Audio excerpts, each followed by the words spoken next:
Bonjour à tous et à toutes. Aujourd'hui, je vous propose un cours sur les Indo-Européens. C'est un programme ambitieux. Je le dis d'emblée, je vais m'adresser plutôt à un public de lycéens ou d'étudiants. Je ne vais pas rentrer trop dans les détails, notamment en termes de linguistique ou de génétique, qui sont de toute façon des domaines dans lesquels je n'excelle pas. Donc je vais rester sur quelques généralités, sachant que il existe plusieurs théories, plusieurs hypothèses, plusieurs écoles de pensée par rapport aux Indo-Européens, qu'on va parfois contracter en IE, sachant également que dans les programmes du lycée, notamment en seconde, c'est vraiment très sommairement évoqué quand on fait les origines de la Grèce antique. Alors moi j'ai pris l'habitude quand même de commencer toujours le programme de seconde par un petit topo quand même sur les Indo-Européens, qui sont un petit peu le parent pauvre, on dira, de l'histoire, de la proto-histoire.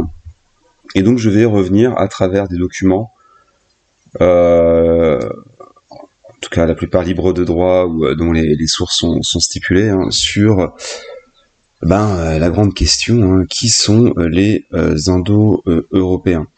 Alors, d'emblée, il faut quand même prévenir que parfois ça a été repris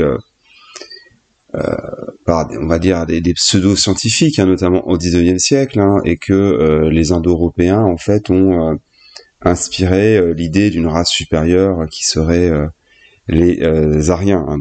On retrouve évidemment dans le pan-germanisme et puis ensuite dans le nazisme. Donc c'est pour ça que c'est un sujet, on va dire, un peu casse-gueule, et assez polémique, sachant, bon, je vais pas revenir forcément sur toutes les thèses critiques, mais enfin voilà, il y a quelques archéologues français, plutôt contestés d'ailleurs, mais enfin qui sont là carrément à dire que les Indo-Européens n'existent pas, ou que les langues indo-européennes n'existent pas. Donc voilà, je vais pas rentrer dans les théories hyper critiques, parce que en clair, l'intuition des Indo-Européens, qui est assez ancienne, qui date de la Renaissance, a été pour ainsi dire validée par la génétique, et elle est également par la linguistique. Donc ils sont bien des sciences. Là, on parle pas de la mythologie ou mythologie comparée, mais on parle bien de sciences dures, pour ainsi dire.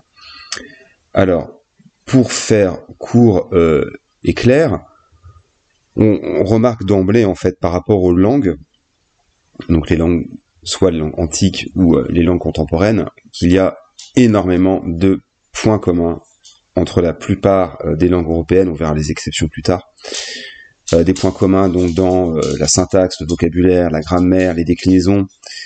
Je donnerai des exemples plus tard quand on parlera des langues, mais plus précisément. Mais enfin voilà, il y a énormément de termes, pour faire clair, qui se ressemblent beaucoup dans les langues, même très anciennes. Et en fait, les savants de la Renaissance, donc au XVIe siècle, quand on a commencé un petit peu à sortir de l'Europe, du moins pour les Européens, ont remarqué une troublante ressemblance entre le latin et le sanskrit, qui est donc la langue sacrée des Indiens, d'Inde, bien sûr, alors qu'ils sont séparés par des milliers de kilomètres. Donc c'était très frappant. Voilà, c'est les mêmes déclinaisons, des syntaxes qui se ressemblent énormément. Alors évidemment, ça saute pas aux yeux parce que ce sont pas les mêmes alphabets, évidemment. L'alphabet sanskrit n'est pas l'alphabet latin, mais une fois qu'on a retranscrit le sanskrit, par exemple, en alphabet latin, la ressemblance syntaxicale ou grammaticale est on ne peut plus frappante. Donc la grande idée, c'était de savoir, on va dire, le tronc commun de ces langues. Et qui dit langue dit peuple.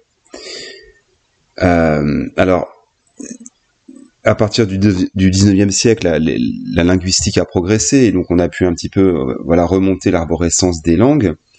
Et ensuite, au 19e siècle, des scientifiques ou des pseudo-scientifiques racialistes ou racistes ont émis des hypothèses comme quoi il y aurait une race, on dirait supérieure, qui aurait supplanté les peuples de la préhistoire, du moins en Europe, et imposé leur culture et leur langue, et ils les ont appelés les Aryens. Et plus tard, évidemment, ce sera repris par les idéologues nazis. Donc c'est pour ça qu'il faut prendre ça avec beaucoup de précaution. Et c'est pour ça que parfois en France, on a des scrupules à parler de ça, alors que c'est quand même un thème très important, si ce n'est fascinant. Ceci est dit. Alors, revenons aux faits. Parce que là, ce qui est vraiment intéressant, c'est que depuis quelques années, en gros les années 2000-2010, jusqu'à nos jours, il y a eu des découvertes génétiques, ou en tout cas des études en paléogénétique, qui ont confirmé des migrations très anciennes qui ont commencé vers 3000 avant notre ère. Qui ont commencé, on le voit sur la carte, depuis les steppes d'Ukraine et de Russie actuelle, ce qu'on appelle aussi la steppe pontique. Le pont Euxin, en fait, c'est le nom que donnaient les Grecs à la mer Noire. Donc le terme est resté quand on parle des steppes pontiques, c'est les grandes plaines d'Ukraine et de Russie actuelle. Donc on est là au nord de la mer Noire et de la mer Caspienne. Et donc c'est intéressant parce que voilà, on a longtemps supposé qu'il y aurait eu un peuple, on dira, qui a migré en Europe et qui a amené différentes choses, on les verra tout de suite, mais en tout cas, ça a été confirmé par la génétique, par en clair des analyses d'ossements. Et il s'avère, alors je vous ai parlé d'histoire d'allogroupe, bon ça me dépasse un peu parfois, mais en tout cas cette culture, ces hommes préhistoriques, on dira, sont appelés les Yamna. Alors parfois Yamnaya ou Yamna, ce qui en fait signifie en russe une fosse, parce qu'ils enterraient leurs morts dans des tombes en fosse. Et il faut être bien clair qu'à l'époque, évidemment, ils n'avaient pas d'alphabet, ils n'écrivaient pas. Donc on ne connaissait pas leur nom. Donc c'est pour ça qu'on leur donne un nom un peu générique. Et donc ces Yamna, comme on le voit ici sur le document, possédaient, on dirait, un net avantage en termes technologiques. D'abord, avec leurs voisins, donc la culture Botaï, ils ont domestiqué le cheval. Ils possèdent également des chars à roues, donc tirés par des chevaux, donc c'est une arme de guerre, et également, donc de manière plus générale, la roue. Donc ce qui va leur donner, évidemment, une avancée technologique considérable sur les peuples voisins. Sachant que là, on est à la période donc de l'âge du bronze. Donc la métallurgie à l'époque, elle est essentiellement autour du bronze. Je parle pour évidemment l'armement. Bon, pour les bijoux, il y avait déjà le travail de l'or. Il y avait déjà un peu de travail du fer. D'ailleurs, il s'avère que c'était souvent du fer venu de météorites, parce qu'il était plus facile à traiter, il était plus pur. Parce que la métallurgie du fer est plus complexe. Il faut des fours à très haute température, puis il faut séparer l'oxygène du fer. Donc bref, les hommes de l'époque ne maîtrisaient pas suffisamment les technologies, mais enfin en tout cas il y avait quelques armes en fer, on en a même retrouvé dans les tombes de pharaons, mais il s'avère d'après études récentes que ce fer provenait de restes de météorites. Enfin bref, donc en tout cas on est en plein âge du bronze. Donc à l'époque il existe bien sûr déjà des communautés préhistoriques en Europe, c'est évident. On dira c'est un peu les descendants de l'homme de Cro-Magnon, l'Homo sapiens, mais ils vont être supplantés par vagues successives par un peuple qu'on peut considérer comme un peuple expansionniste, si ce n'est guerrier, et qui va s'étendre, on va dire, avec deux grandes branches, l'un vers l'Inde et l'un vers l'Europe occidentale. C'est pour ça qu'on les appelle les Indo-Européens. Alors, on le voit aussi à travers des sites archéologiques qui pratiquaient des rituels de sacrifice humain. Et ce qu'on peut voir sur cette carte-là, c'est intéressant parce que c'est des migrations confirmées par des analyses d'ADN. Et on a même remarqué là aussi très récemment qu'en fait, il y a un moment où seuls les hommes Yamna ont donné leur patrimoine génétique aux femmes. C'est-à-dire, en clair, on peut supposer que les Yamna ont évincé, soit éliminé, soit mis de côté, leurs congénères masculins des autres peuples, et que eux ont pu s'accoupler avec les femelles. En clair, ou les femmes, pardon. En clair, tous les Européens, on dira, descendent plus ou moins des mâles alpha Yamna. C'est prouvé par la génétique depuis peu. Donc c'est quand même des découvertes pour moi considérables et qui mériteraient peut-être davantage de publicité. Alors, il y a d'autres hypothèses aussi sur l'origine, donc on va dire de ce peuple qu'on peut appeler proto-indo-européens, en tout cas donc le peuple qui serait le tronc commun, hein, on va dire, des peuples indo-européens.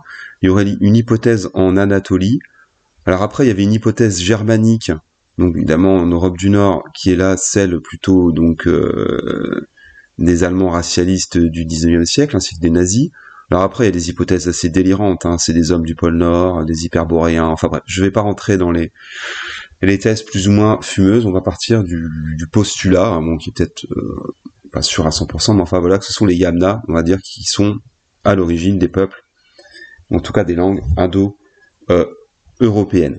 Donc voilà pour ce premier document.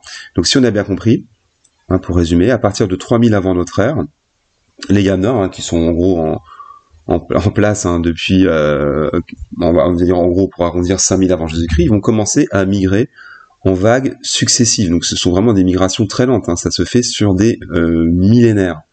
Et donc grâce à leurs avancées technologiques, ils vont pouvoir supplanter, et on a bien vu là, à propos de la génétique, hein, ils vont voilà, se mêler avec les populations locales. C'est pour ça qu'on a quand même une forte diversité du pool génétique en Europe, en tout cas en termes de tout bêtement d'apparence. Un germain ne ressemblera pas à un latin, même s'il y a des origines communes. Bon. Alors, pour revenir à l'expansion des indo-européens, alors c'est le meilleur document que j'ai pu trouver, bon, ça tombe bien, il y a le copyright, donc personne m'en voudra. Bon, alors d'emblée, les dates en moins, ça fait un peu tiquer. Bon, on est censé mettre avant notre ère, mais bon, ou avant Jésus-Christ, mais bon, c'est peut-être un peu fastidieux, donc bref, on va pas chipoter. Donc en tout cas, on part de l'hypothèse des steppes pontiques, comme on l'a vu, et les branches vont se diviser en plusieurs branches. Donc d'emblée, je vais commencer par la branche qui va aller en Asie, avec peut-être un des peuples qu'on connaît le moins, on va dire les Tochariens, mais en clair, les Tochariens sont allés si loin qu'on a trouvé des tombes de guerriers blonds, en gros, on dirait des Celtes, en Chine actuelle. C'est assez fascinant. Donc les Tochariens sont allés jusque le Sichuan, hein, si je dis pas de bêtises, en Chine. Ensuite, alors, peuple évidemment beaucoup plus connu, il y a eu les Perses, avec leurs voisins, les Mèdes. Hein, ces deux grands peuples iraniens. Il y a eu aussi un autre peuple, alors qui n'est pas là, mais ce sont les Scythes. Ça aurait été pas mal qu'ils mettent les Scythes, donc qui sont les Iraniens, on va dire, des steppes. Donc on a bien compris, hein, j'insiste, hein, les Perses et donc les Mèdes, donc les Iraniens actuels, appartiennent, en tout cas en termes linguistiques, à la grande famille des Indo-Européens. J'insiste et je reviendrai là-dessus. Alors, autre vague de la même époque, hein, vers moins 2000, on a les fameux Ariens. Alors, Arien voudrait dire en langue indo-européenne les excellents, les meilleurs. Et d'ailleurs, on retrouve le terme d'Arien, hein, c'est la même racine que Iran. Alors, évidemment, le mot Arien a ensuite été repris par les nazis, hein, ça on l'a bien compris. Mais les Ariens, c'est un vrai peuple hein, d'indo-européens qui a dominé l'Inde et poussé vers le sud, hein, ce qu'on appelle les Dravidiens, c'est-à-dire en gros, hein, pour faire court, les Indiens à peau sombre, hein, tandis que les Indiens à peau claire seraient restés plus au nord. Sachant qu'on l'a dit, hein, la langue sacrée des Indiens et puis de l'hindouisme, hein, c'est le sanskrit, hein, c'est une langue morte hein, évidemment maintenant en Inde, mais enfin c'est un peu l'équivalent de leur latin, est une langue qui ressemble donc énormément au latin, hein, justement. Donc voilà pour la vague, on va dire, asiatique. Alors ensuite, il y a les Hittites, hein, qui se sont établis en Turquie actuelle. Hein. Ils étaient très avancés dans la métallurgie du fer, ils ont mené des guerres d'ailleurs à l'époque contre les pharaons d'Égypte. Et ensuite, peut-être un petit peu plus connu de nous, on a tous les peuples, pas tous, mais enfin une grande partie des peuples européens. Donc on a les Slaves hein, qui vont donc donner voilà, les Russes, les Polonais, les Tchèques et d'autres. On a les Baltes qui vont donner les Lettoniens, les Estoniens et les Lituaniens. On a aussi les Albanais.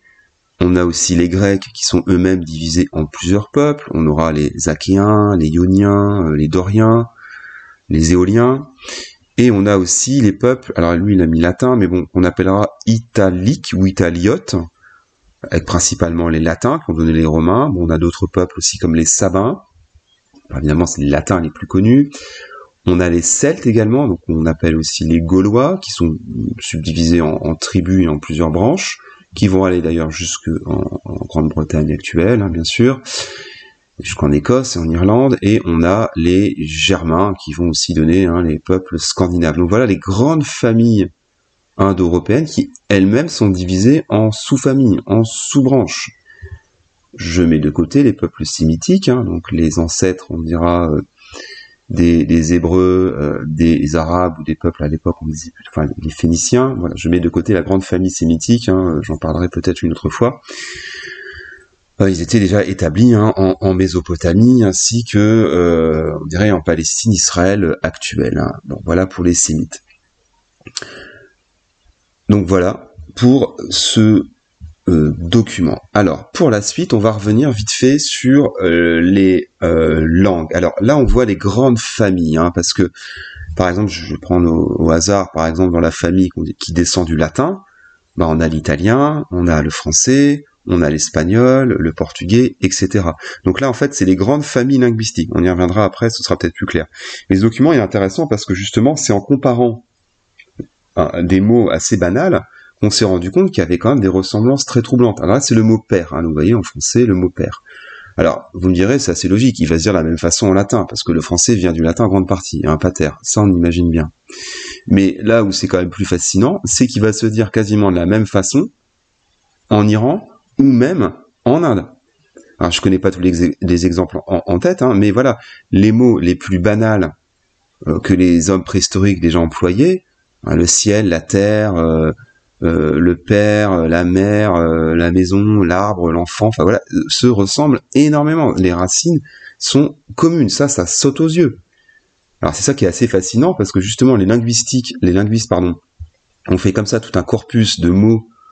On va essayer de reconstituer un petit peu tous les mots et ils ont, alors je le dis d'emblée, mais essayé de reconstituer la langue d'origine. Et alors c'est là où il y a plusieurs théories, c'est là où on peut peut-être un peu critiquer parce que il n'y aurait pas forcément eu une seule langue d'origine. C'est là où il faut être clair, parce qu'on parle du proto-indo-européen, mais bon là c'est pas très très clair, mais bon, certains supposent qu'il y avait une langue d'origine qui a ensuite donné plusieurs autres langues, et d'autres considèrent que c'est des langues qui étaient proches, qui étaient parlées par des peuples proches, mais il n'y avait pas une langue unique. Bon, bref, ceci est dit.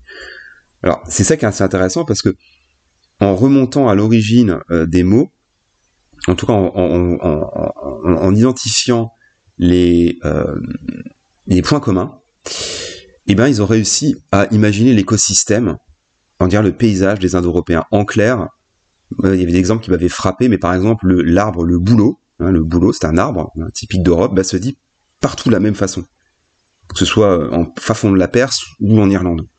Ce qui prouve que les premiers Indo-Européens, ou prouverait que les premiers Indo-Européens, avaient des bouleaux dans leur environnement. Donc ils étaient plutôt, on dira, dans un environnement forestier des plaines d'Europe. Vous voyez, en clair, le mot palmier, par exemple, n'est pas le même partout en Europe. Vous voyez, on a réussi à reconstituer pareil. J'avais vu aussi avec le castor, l'animal, le castor, ça se dit avec des mots très très proches dans toutes ces langues-là. Ce qui veut dire qu'ils avaient un environnement plutôt, on dira d'Europe centrale ou d'Europe du Nord. Grâce aux arbres, j'ai pas toute la liste, mais vous voyez les chênes, les hêtres, etc. Donc plutôt des arbres d'Europe du Nord. Pareil, le castor, c'est pas en Europe du Sud. Donc c'est comme ça que ça a justement renforcé l'idée qu'il venait des steppes d'Europe centrale, parce que voilà, tout l'environnement, les arbres, les animaux, a rappelé plutôt l'écosystème de ces régions-là, ce qui est tout de même assez fascinant. Alors je vais pas faire toute la liste, mais enfin voilà, on aurait pu aussi faire la même chose avec la mère, dans le sens la maman. Par contre, c'est intéressant parce que le mot mer, justement, dans le sens la mer maritime, la mer dans laquelle on a les poissons, se dit pas de la même façon. Exemple, chez les latins, on dira mare, chez les grecs, on dira thalassa, ce qui prouve justement que les Indo-Européens n'étaient pas des marins, et qu'ils ont emprunté en fait le mot. Parfois ils ont gardé le mot, mais parfois ils ont emprunté le mot que parlaient les populations locales. En clair, le mot marée, ce serait le mot d'origine, mais par exemple le mot thalassa, qui n'a rien à voir, qui ressemble pas du tout, serait un emprunt, on va dire, des Indo-Européens qui sont arrivés en Grèce, un emprunt au peuple qui existait déjà. Bon, là on rentre un petit peu dans les subtilités, mais là aussi ça prouverait justement qu'ils ne vivaient pas dans un environnement marin. S'ils vivaient dans un environnement marin, ils auraient le même mot, ils auraient imposé leur mot partout. Bon, voyez un peu l'idée. Donc voilà pour ces ressemblances linguistiques. Donc là, pour terminer, on est dans une carte, on va dire, actuelle. C'est-à-dire là, c'est les grandes familles linguistiques actuelles. Alors, d'emblée, on peut le dire très clairement, c'est-à-dire que tout ce qui est en gris, ce ne sont pas des langues indo-européennes. Donc, bon, évidemment, hors Europe, Afrique ou pays sémitiques, dans le monde arabe ou en Asie centrale, on imagine bien. Alors, que c'est pas indo-européen. Après, là où c'est un peu plus subtil, c'est qu'il y a certains peuples européens actuels dont la langue n'est pas indo-européenne, c'est-à-dire que c'est d'autres racines. Alors d'emblée, on va parler du finno-ougriens, donc en gros le finlandais, hein, on appelle ça le finnois, qui est en fait une langue qui émane de Sibérie, enfin d'Oural, en gros centre de la Russie. Alors on le voit pas ici, mais le basque aussi. Hein, le basque ne ressemble pas du tout à l'espagnol ou au français. C'est une langue en fait préhistorique, très très ancienne. Certains considèrent que c'est la plus ancienne langue d'Europe. Donc elle est parlée sans discontinuité depuis des dizaines de milliers d'années.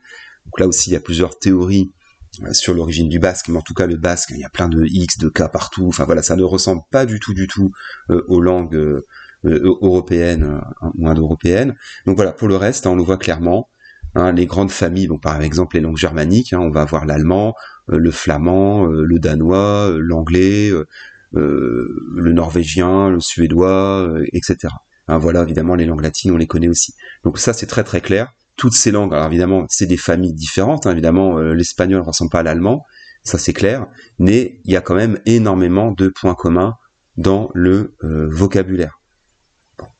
Ça, c'est clair. Donc, j'avais parlé aussi des langues iraniennes, hein, comme le farsi, qui est donc on va dire la langue des Iraniens actuelle, hein, et également les langues indiennes, hein, dont le sanskrit, qui est la langue ancienne des Indiens, hein, qui maintenant, voilà, on va parler de l'indien moderne, hein, mais qui vient du sanskrit. Sachant qu'il y a d'autres langues aussi, on l'a vu, d'autres peuples aussi qui sont pas indo-européens en Inde. Donc voilà pour les grandes familles linguistiques. Alors on le voit à travers cet arbre-là, il faut vraiment garder en tête l'idée d'un arbre. Donc voilà, on aurait les langues indo-européennes, alors là c'est au pluriel, parce que voilà, certains disent qu'il y a une seule langue unique. Bon, c'est pas prouvé, on va plutôt parler de langues indo-européennes, ou en tout cas de peuples proches, qui parlent des langues très très proches, et qui ensuite, au gré des migrations, eh bien, se diffusent en plusieurs branches. Alors on voit par exemple que les langues helléniques, bon, n'a donné que le grec, bon c'est quand même pas rien. Après voilà, regardez les langues latines, elles se diffusent en différentes branches. Là, l'arbre finno-ougriens, donc vous voyez là, où j'avais parlé du finnois en Finlande, l'estonien donc en Estonie, le lapon, donc là on est au nord de la Finlande, hein, et le hongrois également. Ça j'avais pas cité, c'est un oubli. Enfin, j'avais dit les finno-ougriens tout à l'heure, mais bon, les hongrois, le hongrois hein, actuel en fait descendent de peuples qui viennent d'Oural, hein, et en gros au Moyen-Âge, hein, et ont amené une langue qui vient d'Asie, qui n'est pas une langue indo-européenne. Donc le hongrois, par exemple, très compliqué à déchiffrer, à comprendre comme ça d'instinct. Hein. Vous lisez le hongrois, vous ne comprendrez même pas un seul mot.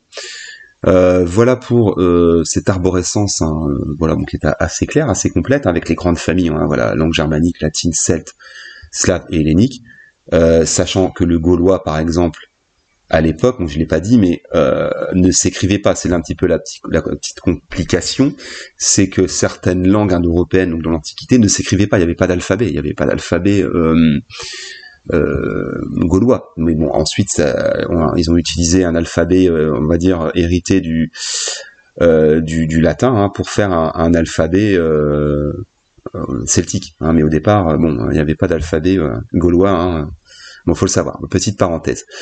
Alors, à voir également, c'est l'occasion de terminer là-dessus, à quoi ressemblaient les Indo-Européens. Alors c'est une question assez épineuse, parce que là aussi, il faut voilà, mettre beaucoup de précautions dès qu'on parle un peu de race, entre guillemets, parce qu'il y a eu le mythe, évidemment, de l'Arien blond aux yeux bleus. Alors, cette très belle photo, cette très belle jeune fille, hein, en fait, hein, vient du Pakistan. Alors c'est un peuple qu'on appelle les Kalash, qui est au nord du Pakistan. Donc, vous voyez le Pakistan, vous situez. Hein. Vous voyez, en clair, il y a des populations blondes aux yeux bleus au Pakistan.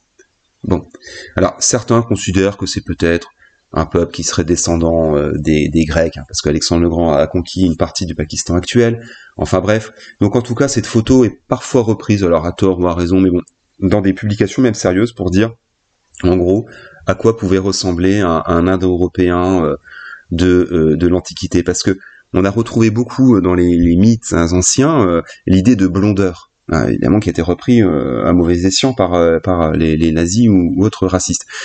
Parce que voilà, c'était des peuples qui avaient la peau plus claire. Ils venaient, on l'a dit, plutôt de Russie, d'Ukraine, donc un climat plus froid, donc leur peau n'avait pas besoin de s'adapter au soleil. Donc en clair, ils avaient une peau plus claire, des cheveux plus clairs également, peut-être des yeux bleus, tout en ayant les yeux bridés. Vous voyez, c'est ça qui est assez fascinant chez cette jeune fille, c'est qu'elle a des traits asiatiques et en même temps des traits indo-européens. Donc c'est pour ça que parfois elle illustre ce qu'aurait pu être ces premiers peuples proto-indo-européens qui, je le dirai en conclusion, mais on pourrait développer aussi très longtemps, parce que j'ai surtout parlé des langues, mais ont aussi amené, donc on l'a dit, des cultures guerrières, le cheval, la maîtrise du bronze et puis du fer, la roue.